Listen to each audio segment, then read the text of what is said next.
Get out and never come back. My father screamed at me. The words weren't just sounds. They were a wall of sharp bricks that crashed against me, one by one, leaving me breathless, skinless, with nothing.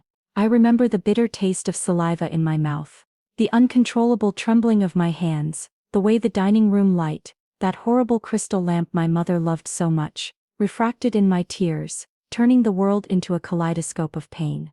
I didn't respond. I couldn't. My throat was a closed fist. I turned on my heels, with my cheap cotton dress stuck to the cold sweat on my back, and left through the front door without looking back. I left with only the clothes on my back. Literally, no purse, no wallet, not even the coat that hung by the entrance. Just me. And the echo of that sentence burned into my soul. That was 3 months ago.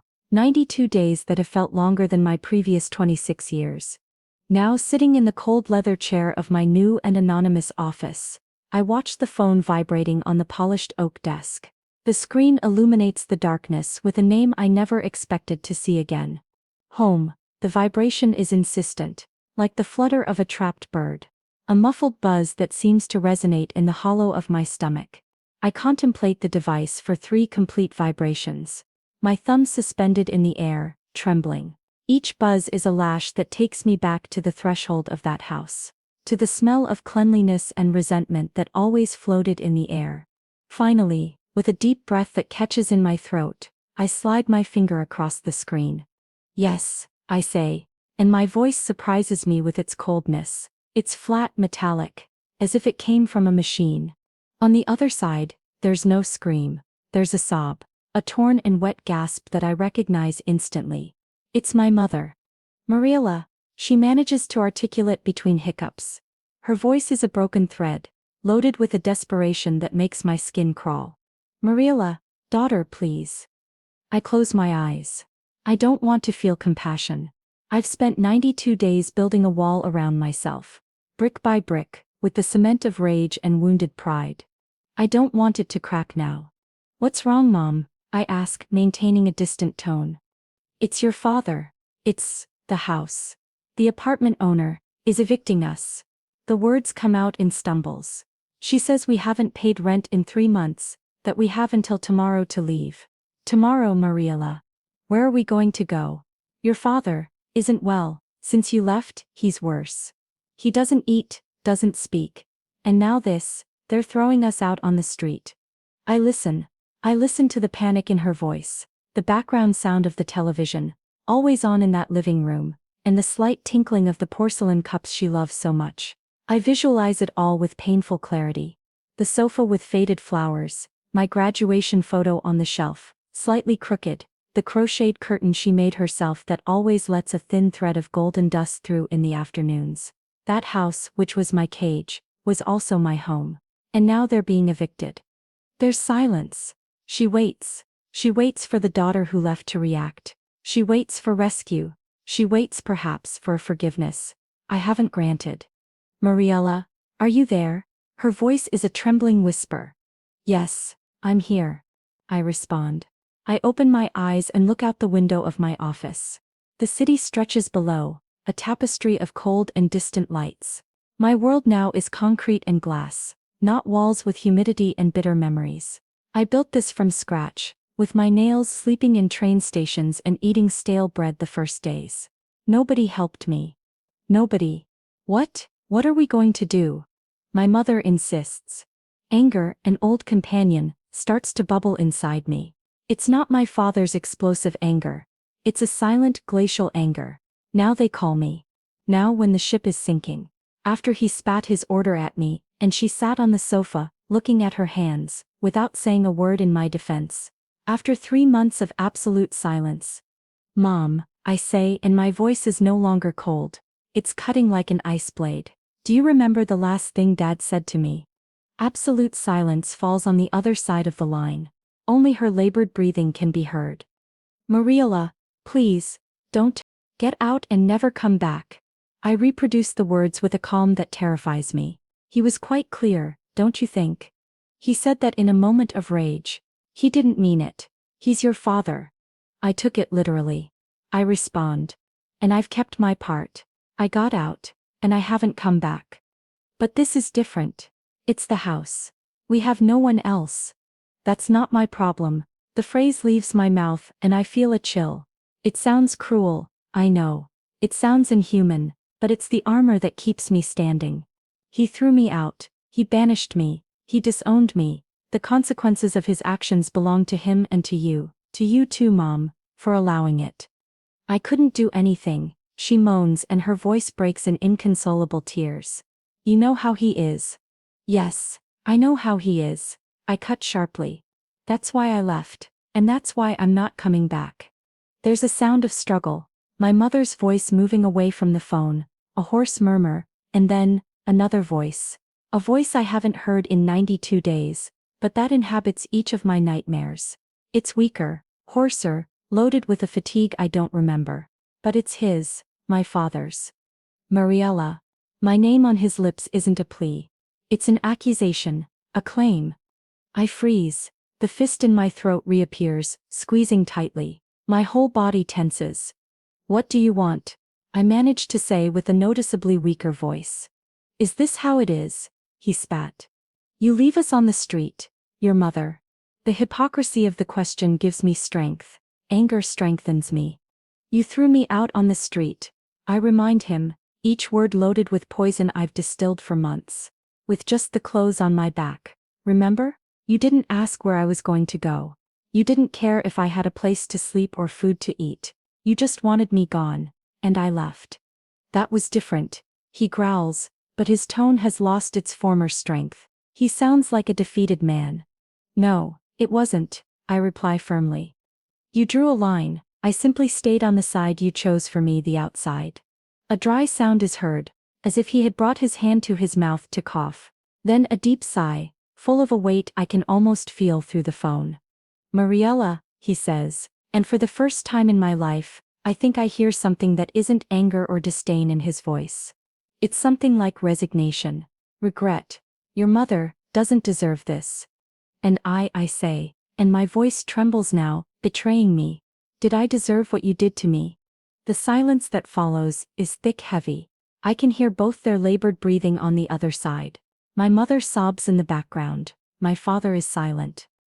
I wait for him to say it. I wait for him to admit his mistake. I wait for him for once in his damn life to ask for forgiveness. It's all I've ever wanted. I don't need his money. I don't need his roof. I need him to acknowledge the damage, to see me. But the silence drags on, and in that silence my heart, which had harbored a spark of hope, turns to stone again. You know what? I say with a tranquility born of total exhaustion. It doesn't matter. None of this matters anymore. What are you going to do? Asks my mother, speaking to the phone again, her voice an echo of her last hope. I breathe deeply. I look at my hands, well cared for now, with impeccable nail polish. I look at the silver ring I bought with my first salary. I look at the city, cold and indifferent, and I make a decision. I'm going to do what any person would do in a case of imminent eviction. I say, adopting the professional and distant tone I use with difficult clients. I'm going to act pragmatically. What? My mother stammers. I'm going to solve the immediate problem. I explain as if I were talking about a contract, but not for you. I'll do it under my conditions. What conditions? My father asks, with suspicion. Listen to me carefully, I say, and my voice regains all its firmness. I'm going to call the apartment owner right now. I have her information. I'll pay the 3-month debt, and the current month. I'll buy you time. 1 month, 30 days. Another silence occurs, but this one is different. It's a silence of disbelief, of relief mixed with confusion. Oh Mariella, daughter, my mother begins to say, with a sob of gratitude. I'm not finished, I interrupt harshly. That month isn't a gift, it's a deadline. You have 30 days to find a new place to live. To look for work if you can. To manage. During that month I won't set foot in that house. I don't want to see you. I don't want to hear from you. And when you move I don't want you to give me the address. Are you buying us a month to get rid of us? My father asks, and his voice has a hint of his old resentment again. No, I respond coldly. I'm giving you exactly what you gave me. An ultimatum and a deadline to start over. The difference is that I had to do it without a cent and without a guaranteed roof. You at least will have a month of grace. More than I had. My response left them in shock. The silence on the other side of the phone is absolute, broken only by my mother's muffled gasp. I can imagine them there, in the living room that smells of mothballs and resignation, looking at each other, unable to process the coldness of my proposal. I've turned their desperation into a commercial transaction. I've matched their game, but with much crueler rules because they're dictated by logic, not by impulse. You can't be so cruel, my mother whispers. And her voice is full of such deep pain that for a second I feel the ground beneath my feet soften. Cruelty, Mom, is throwing your daughter out of the house for choosing her life. I say, and I close my eyes, pressing my eyelids tightly to prevent the tears I've been holding back for months from finally overflowing. This is just poetic justice. Mariella, my father's voice sounds strangely small. Do you really hate us that much? The question pierces me like a knife. Do I hate them? I've swum in such turbulent seas of emotion these months that I no longer know what hate is. It's a toxic mixture of rage, pain, disappointment, and a longing that embarrasses me. But hate, pure hate, requires an energy I no longer have. It's not about hate, Dad, I say. And it's the first time I've used that word in 3 months. It sounds strange in my mouth. It's about survival. I survived, now it's your turn. Before they can respond, before my own resolve crumbles, I add. The transfer will be made within the hour. The owner will receive a call from me confirming it. And remember, 30 days. Don't contact me until then. Goodbye. I hang up the phone. The physical act of cutting communication is like dropping an enormous weight. I leave the mobile on the table and stand up, swaying slightly. The city lights flicker before me. But I no longer see them. All I see is the image of them. In that living room, perhaps embracing, or maybe just sitting in silence, destroyed by the bomb I just dropped on their fragile world. I approach the window and rest my forehead against the cold glass. The solid and icy surface brings me back to reality. Outside, life continues. Cars move forward, streetlights turn on. People walk toward their homes. An indifferent world. I've built my warmth in this coldness. I've found refuge in the impersonality of this city. Have I been too harsh? The question circles my mind, but I chase it away. I can't allow myself doubt. Doubt was what kept me tied to them for years. Doubt is a luxury I can't afford. I breathe deeply, trying to calm the trembling of my hands. I've done the right thing. I've given them a way out. A hard way out. Yes, but a way out nonetheless. It's more than they gave me. Suddenly the phone vibrates again on the table. A chill runs down my spine. Is it them? Are they trying to plead again? I turn slowly, with my heart pounding against my ribs. The screen glows in the darkness, but it's not the home number. It's a message from an unknown number. With fingers that still tremble, I slide to open it. The message is brief, concise, but its words make the world stop completely, make the air thicken, and make my heart stop beating for an eternal second. Mariella, this is Elena, your parents' neighbor, from the 3rd floor. Sorry to contact you like this. I got your number from your cousin. I need to see you. It's urgent. It's not about the eviction. It's about your mother. There are things you don't know. Things from years ago, from when you left, and from before. Your father isn't the person you think he is. Or maybe he is, but for very different reasons. Can we meet? Your mother, she didn't want you to know anything. But with this eviction and how sick he is, I can't keep quiet anymore. Please respond. The reading is a slow and brutal impact. The words don't fit. Things you don't know. Your father isn't the person you think he is. Your mother, she didn't want you to know. The firm ground of my new world, the one I've built with so much effort on the ashes of the previous one, cracks under my feet. The protective coldness that surrounded me crumbles, exposing the same raw and confused pain I felt when leaving through that door 3 months ago. The maximum tension isn't in the scream, nor in the eviction, not even in my cold response. It's here, in this message that promises to reveal that everything I thought I knew about my family, about my escape, about my father's rage, and my mother's silence, could be based on a lie. On a secret.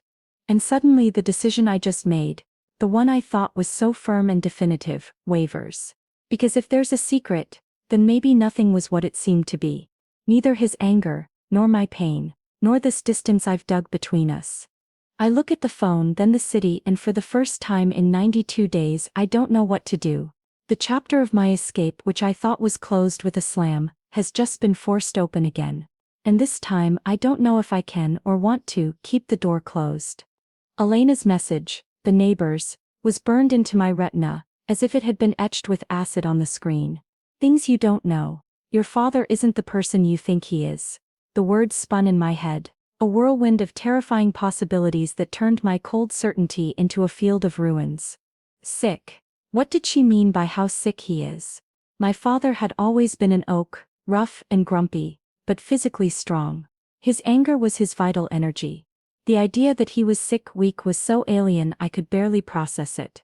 And then there was the other thing, the bigger one, the secret. What could be so serious that it justified? What? Did it justify anything? Was there any possible justification for screaming at your daughter to get out and never come back? For an hour I remained motionless in front of the window. The city was no longer a landscape of achievements, but a sea of uncertainty. My pragmatic reflection, my poetic justice, now tasted like ash in my mouth. I had acted from pain, yes, but also from the supposed truth of what had happened. If that truth was false, then my coldness wasn't strength, but simple cruelty. The impulse to call Elena was almost physical, a tremor in my hand that I had to contain by pressing my fist against the glass. No, I couldn't do it over the phone. This required seeing her face. I needed to look her in the eyes to know if it was real. And I admitted with a knot of apprehension in my stomach, I needed to return to that neighborhood, to that street, and feel if the walls of my former life still repelled me, or if, under the light of this new revelation, they felt different. I responded with a brief message, my fingers hesitating on the screen, where and when. The response was almost immediate. The cafe on the corner across from the building, tomorrow at 10 a.m. Please come alone. Alone, as if it could be any other way. In the last 3 months, loneliness had become my only natural state. The night was endless. The shadows of my luxurious apartment, so impersonal, so clean of memories, seemed to whisper Elena's words. I lay in the king-size bed, cold and orderly, and stared at the ceiling, watching my parents' faces parade by. My father's congested face, the veins in his neck marked as he screamed at me. My mother's eyes, large and frightened, avoiding mine. Was there something more in that look?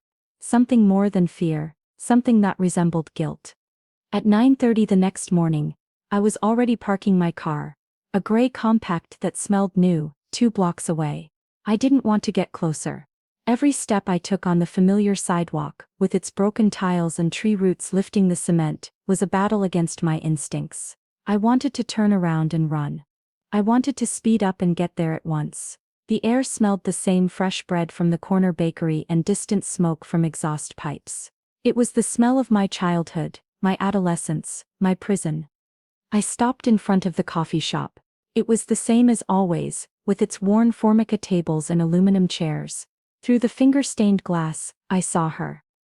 Elena. She was thinner, with more gray hair among her brown hair pulled back in a careless bun.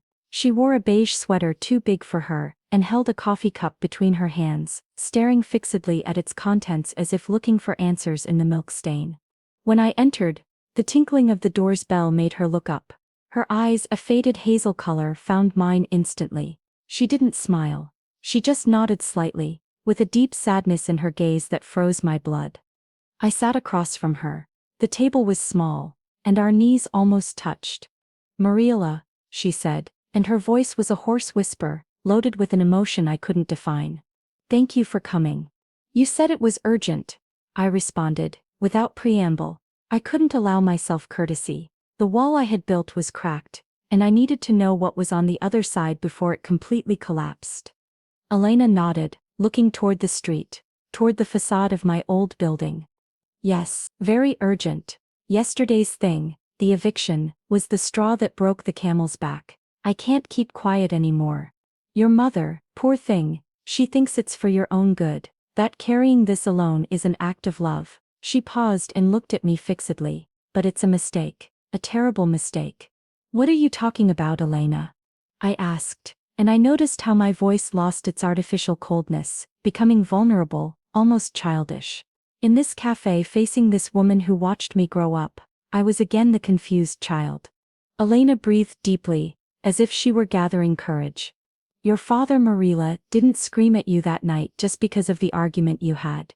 She paused again, searching for words. He screamed at you out of fear. Fear?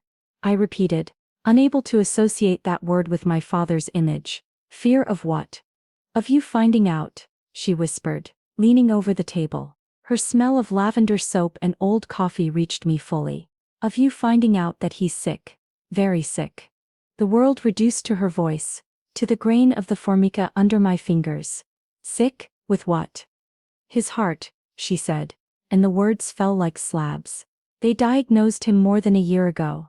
Severe cardiopathy. The doctors told him that any shock, any strong stress could be fatal. Her eyes filled with tears. That night, the argument got so bad. He turned red, started breathing with difficulty. Your mother told me later. He, in a moment of panic, of real panic that his own daughter might kill him unintentionally with her anger, screamed what he screamed at you. It was an act of survival instinct. Clumsy, brutal, but not born of hate, born of panic. I felt the cafe floor open beneath my feet. Was that the truth? A truth so medical? So human and pathetic. The titanic figure of my father, the ogre of my life, was suddenly reduced to that of a scared man, clinging to life in the most desperate and stupid way possible.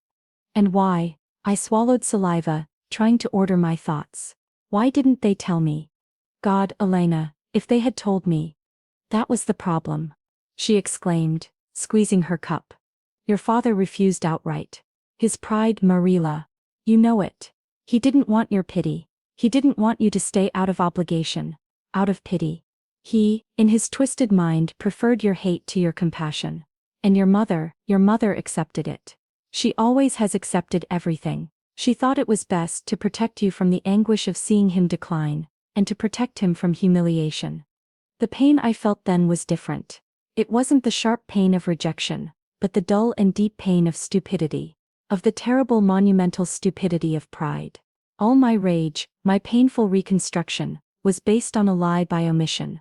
A well-intentioned lie, perhaps, but a lie nonetheless. And why are you telling me now?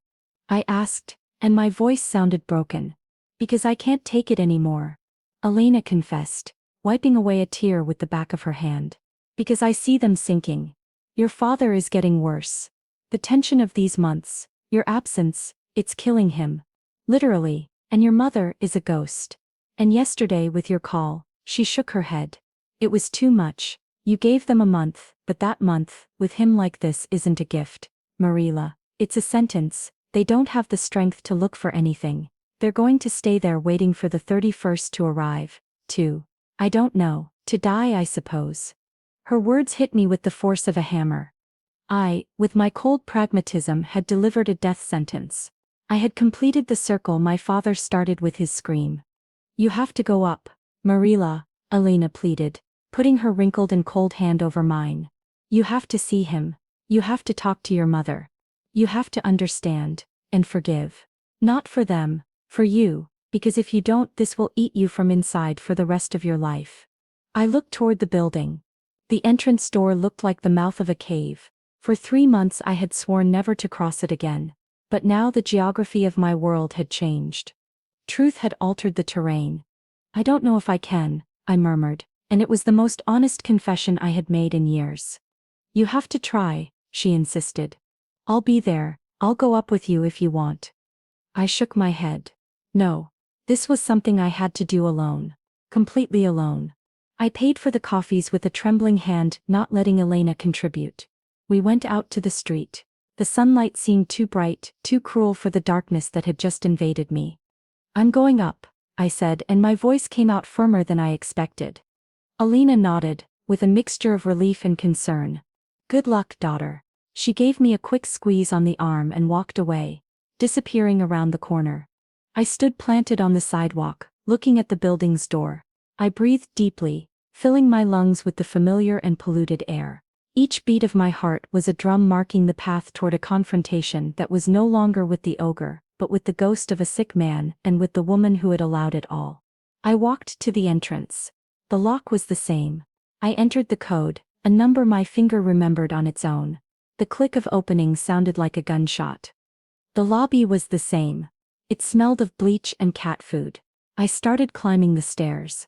My steps echoed in the hollow, an echo of the thousands of times I had gone up and down in another life. On the second-floor landing, the Garcia's door was closed.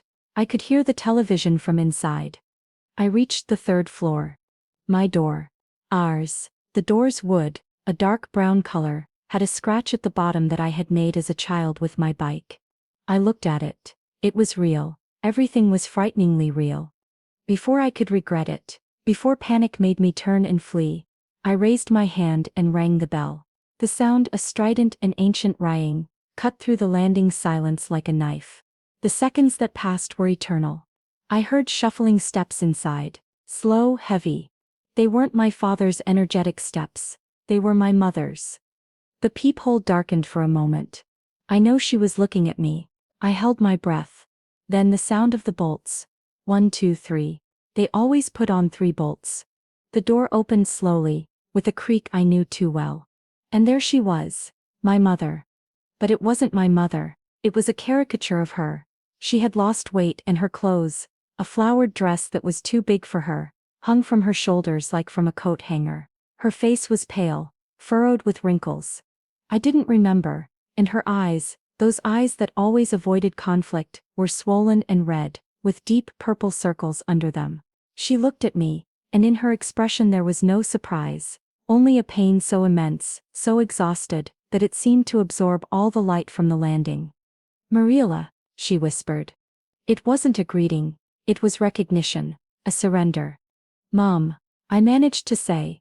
She opened the door a little more, and the smell of the house hit me fully. It was the same but different. It smelled of medicines, reheated food, and a dense, palpable sadness. "Come in," she said, stepping aside. And I, who swore never to cross that threshold again, took a step forward, and entered. The first look at the interior was a blow. The living room was almost the same but messy. Dirty dishes on the dining table, piles of clean unfolded clothes on the sofa, dust on the furniture. And in the usual armchair, my father's, there was a sunken figure, wrapped in a blanket despite the fact that it wasn't cold. It was him. But it wasn't him. My father had always been a big man, of overwhelming presence. The figure in the armchair was small, shrunken. His face, always congested with anger, was now pale and sallow, with skin stretched over his cheekbones. His eyes were closed, and he breathed with slight difficulty, a light whistle that filled the room. Next to the armchair, on a side table, there was a glass of water, an open pill organizer, and a thermometer. I couldn't help but let out a muffled moan. I brought my hand to my mouth. My mother closed the door behind me. The click of the bolt sounded like that of a cell. "Do you see?" said my mother, her voice a thread of pain. "Do you see what he's become?" I couldn't look away from him. It was the physical confirmation of everything Elena had told me. The ogre had been defeated, not by a hero, but by his own sick heart and stupid pride. "Why?" I asked my mother, turning toward her. Tears were beginning to cloud my vision. "Why didn't you tell me?" She lowered her gaze, wringing her hands, a gesture so familiar it broke my soul. "He didn't want to, Mariela. He swore that if I told you, he would leave the house. He said he preferred to die alone than see pity in your eyes." She raised her gaze, and her eyes were full of such terrible and misguided love that I could barely bear it. And I, what was I going to do? Risk losing him too? I had already lost you. "You didn't lose me," I exploded, and my voice resonated in the silent living room. The figure in the armchair moved slightly, but didn't wake up. "You threw me out. You forced me to leave. We pushed you away to protect him," she moaned, and now tears ran freely down her cheeks. "It was horrible. It was the most horrible thing I've had to do in my life. But that night, when he screamed at you after you left, he collapsed, Mariela. He fell to the floor, blue. I thought he was dying right there. I told him, we have to tell her, we have to call her. And he, from the floor, clutching his chest, told me, no, if you call her, I'll die right now. I prefer her to hate me than to bury me. The story left me breathless. I visualized it. I saw it all. The scene of domestic terror that followed my dramatic exit. My drama, my escape, had been only the first act of a much larger tragedy I wasn't aware of. I approached the armchair. I could hear his breathing labored. Up close, he looked even more fragile. I saw the age spots on his hands, which peeked out from under the blanket. The hands that once lifted me in their arms, that pushed me on the swing, that pointed me toward the door. "Dad," I whispered. His eyelids fluttered. I don't know if he heard me, if he was in that place between sleep and wakefulness where ghosts reside. A furrow of dried tears ran from his temple to the pillow. At that moment my mother approached and, with heartbreaking timidity, touched my arm. "There's more," she said, her voice barely a whisper. "More?" I asked, feeling I couldn't bear any more. What more could there be? She led me toward the dining table, moving aside a couple of dirty plates. On the wood there was a yellow folder, thick. She opened it. Inside there weren't bills or eviction papers. There were medical documents, hospital reports, and above all letters. Piles of letters, all handwritten, in my father's neat and firm handwriting. "What is this?" I asked, taking one at random. "Read it," said my mother, with a thread of voice. I unfolded it. The date was from 2 months ago. "Dear Marilla," the letter said. "If you ever read this, it will be because I have died, and your mother finally has had the courage to give them to you. I don't expect your forgiveness. I don't deserve it. The way I treated you was that of a coward, a man scared by his own mortality. I have spent these months writing to you, every day. It's the only thing that keeps me sane. Here, in this armchair turned into a burden for your mother, I think of you, of the strong woman you always were, even when I told you that you were too rebellious. You were right. You were right about everything. I miss you, daughter, every damn day. The silence of this house without you is the closest thing to hell I can imagine. I was wrong. I chose my pride over my daughter, and it's a price I'm paying with every beat of this heart that betrays me. I just want you to know one thing. It wasn't for lack of love. It was for an excess of stupid, terrible fear." I couldn't continue reading. Tears fell on the paper, blurring the ink. I took another letter, and another. They were all variations of the same. Regret, pain, nostalgia, love, a clumsy, poorly expressed love, but real as the illness consuming him. It was too much. The wall collapsed. I dropped the letters on the table and leaned on it with my shoulders shaken by sobs I could no longer contain. All my pain, my rage, my cold revenge, crumbled before the evidence of this equally great but silenced pain. My mother surrounded me with her arms. It was a weak, trembling embrace, but it was the first real human contact I had in 3 months. And in that embrace, there was no reproach. Only shared pain, an ocean of mistakes. "I'm sorry, daughter," she cried against my shoulder. "I'm sorry for everything." "Me too, Mom," I managed to say between sobs. "I'm sorry too." At that moment a hoarse noise made us separate. My father had coughed. His eyes were open. He was looking at us both, embraced, with the letters scattered on the table. His eyes, once full of fire, were now wells of painful and deep lucidity. He said nothing. He just looked at us, and in his gaze there was no anger. There was no pride. There was only immense shame, and something that looked very much like a love so great that he didn't know how to express it without destroying everything in its path. The silence in the living room was so dense it could be felt, a heavy blanket that suffocated even the slightest sound. Only my father's sibilant and labored breathing could be heard, a cruel reminder of the time bomb beating in his chest. His eyes, those eyes that had always been beacons of anger or indifference, now looked at me with a vulnerability that broke my soul. He said nothing. It wasn't necessary. In his gaze was an ocean of unspoken words, of choked apologies, of a fear so deep that it had blinded even his own paternal instinct.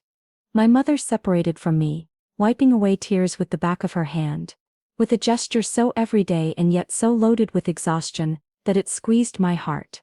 "I'm going to make him some chamomile tea," she murmured, and headed to the kitchen like an automaton, leaving me alone facing my father's specter.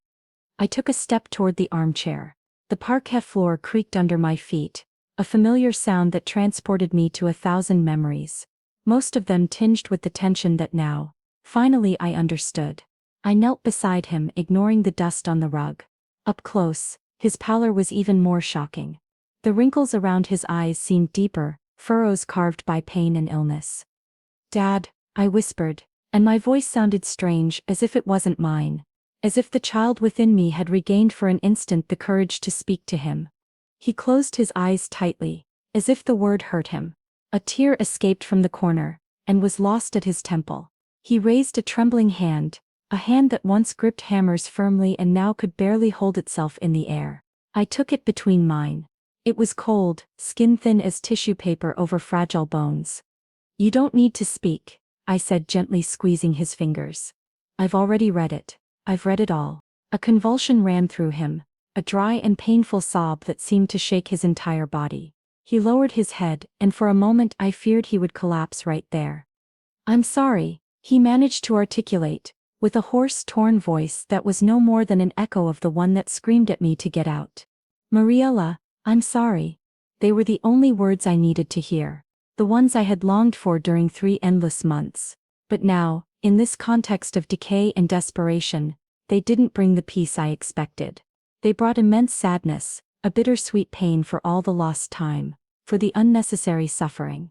"Me too," I responded, and it was the most honest thing I had said in my life. My mother returned with the steaming cup. She looked at me, and in her eyes I saw a glimmer of hope, a glimpse of the strong woman she had been before life and lies bent her. She gestured with her head, indicating I should follow her to the kitchen. I left my father with his tea and his silence, and followed my mother. The kitchen, once the warm heart of the house, smelled of medicines and flavorless food. Everything was clean, but with that sad cleanliness of someone who no longer puts love into things. "He can't stay here," she said without preamble, leaning on the counter as if she didn't have the strength to stand. "The doctors said he needs care. Absolute rest. He definitely can't be dealing with a move." She looked at me, pleading, "Your offer, the month. It's not enough, daughter, not in these conditions." "I know," I nodded, looking out the window at the light well, as gray as always. "They're not going to move. They're coming with me." The words left my mouth before my brain could fully process them. But the instant I said them, I knew it was the only thing I could do. Not out of obligation, not out of pity, but because, despite everything, they were my family. And family in its most twisted and complicated forms isn't abandoned when it needs you most. My mother's face lit up for a second, then darkened with concern. "And your life, your work, your apartment?"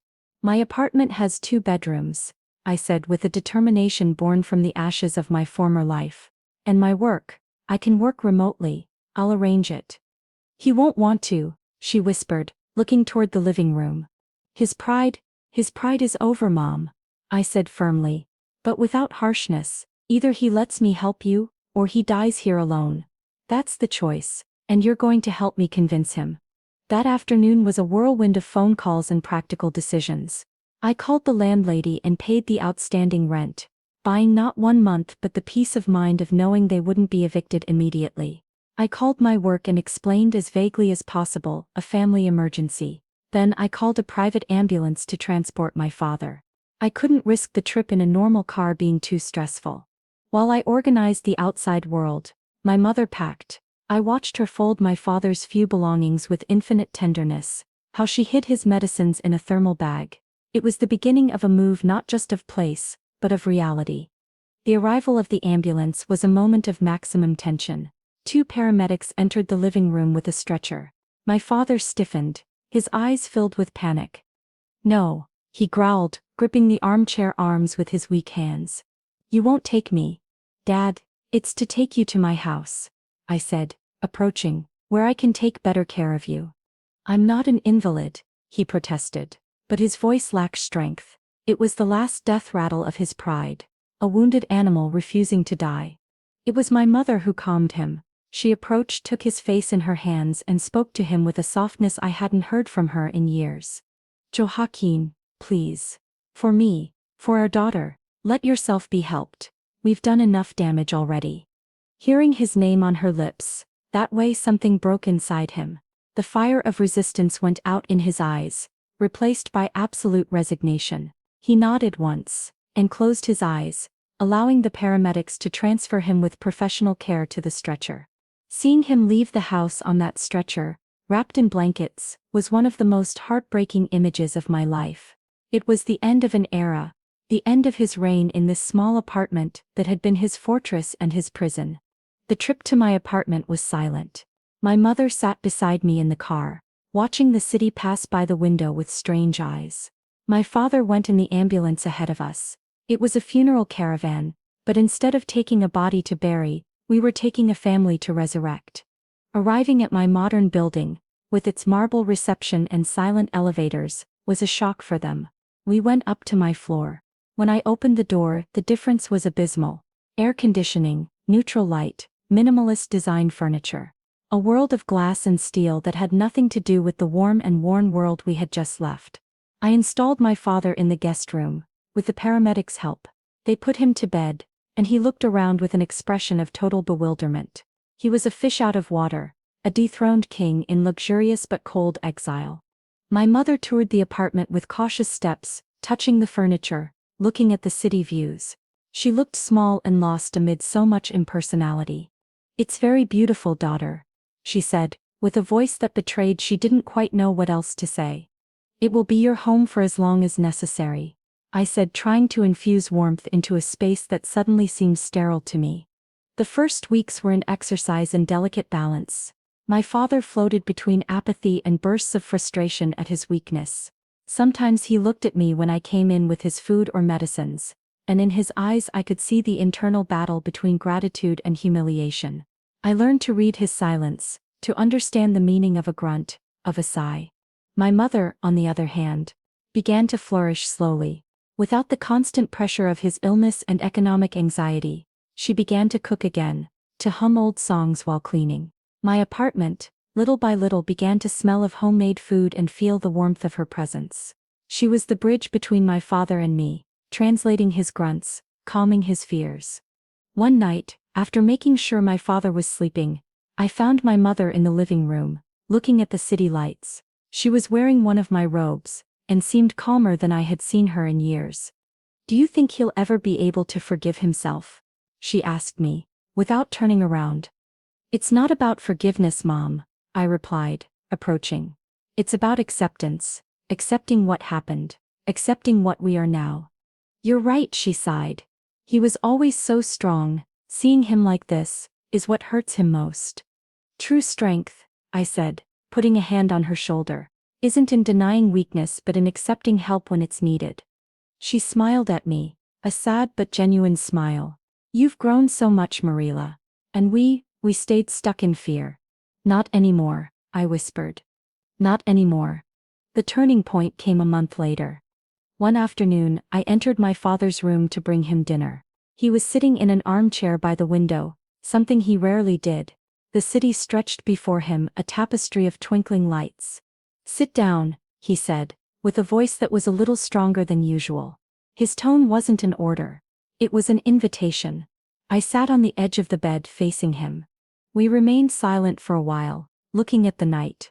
The tension between us was palpable, but it was no longer hostile. It was the silent respect of two exhausted warriors after a long battle.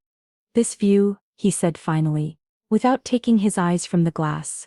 "It's very different from the light well." "Yes," I nodded. "Bigger." "Colder," he corrected. Then he breathed deeply. "I've had a lot of time to think here. Too much time." I stayed still, waiting. I knew what was coming next was important. "It was you," he said, and his voice broke. "All the time. The argument that night was nonsense. A pretext. What happened? What I said to you." He paused, struggling to find the words. "I was afraid, Marilla, afraid you'd see how I was breaking inside. Afraid you'd see me weak. I preferred you to hate me than to see me like this." He made a vague gesture toward his sick body. "That was selfish," I said gently but firmly. "You robbed me of the right to choose, to decide if I wanted to be by your side despite everything." He lowered his head. "I know. It was the biggest mistake of my life, and I'm paying for it." He looked up at me, and his eyes shone with tears. I don't expect you to forgive me. I just wanted you to know. I looked at this man, my father, reduced to his most vulnerable essence.